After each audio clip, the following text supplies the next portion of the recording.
রিজওয়ান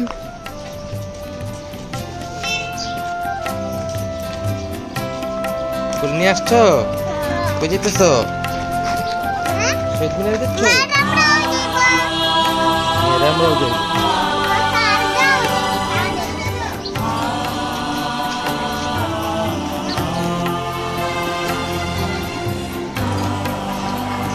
সাথে একাত্মতা ঘোষণা করেছেন প্রাক্তন ছাত্র প্রোগ্রামের সদস্যরা ইসলামী আলী মাদ্রাসার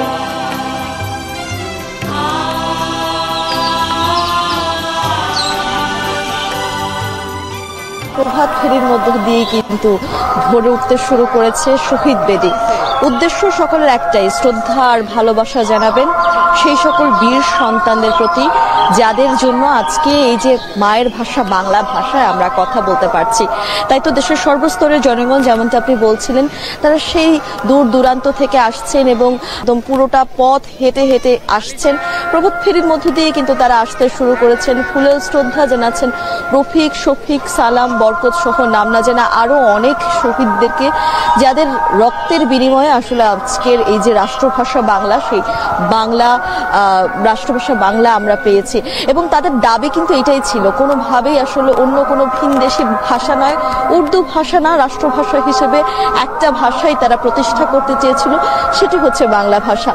আজ এই যে এতগুলো বছর পেরিয়ে যখন আমরা বাংলা ভাষায় কথা বলি, তখনও কিন্তু তাদের কথা আমরা গভীরভাবে শ্রদ্ধা ভরে স্মরণ করি।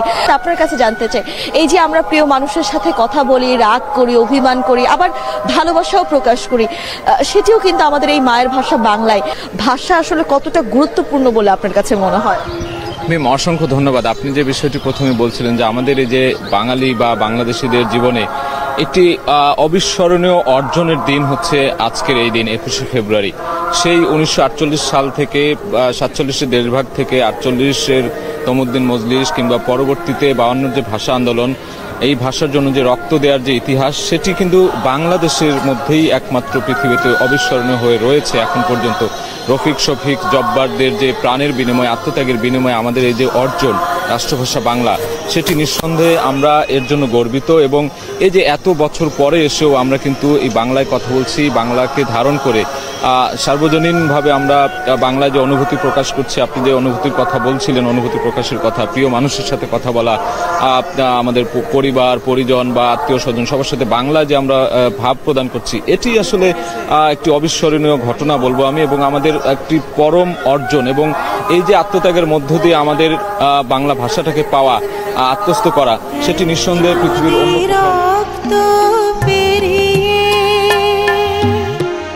বাংলার আকাশে রক্তিম সূর্য আনলে যারা, তোমাদের ঋণ কোনোদিন শোধ হবে না,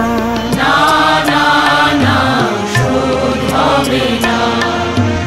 মৃত্যুর মুখোমুখি দাঁড়িয়ে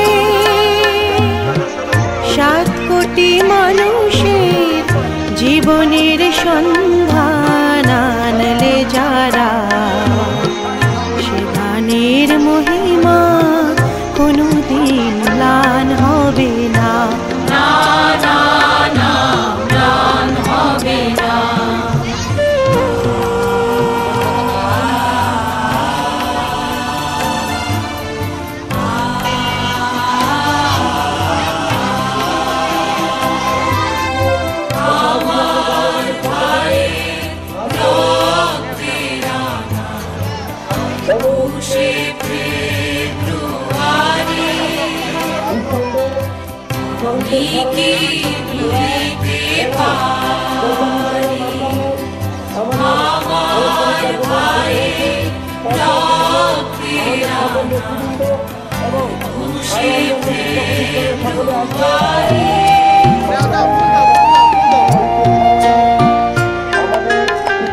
হয়তো বা ইতিহাসে তোমাদের নাম লেখা রবে না,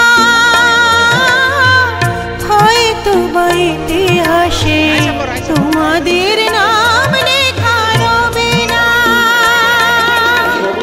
বড় বড় লোকেদের ভিড়ে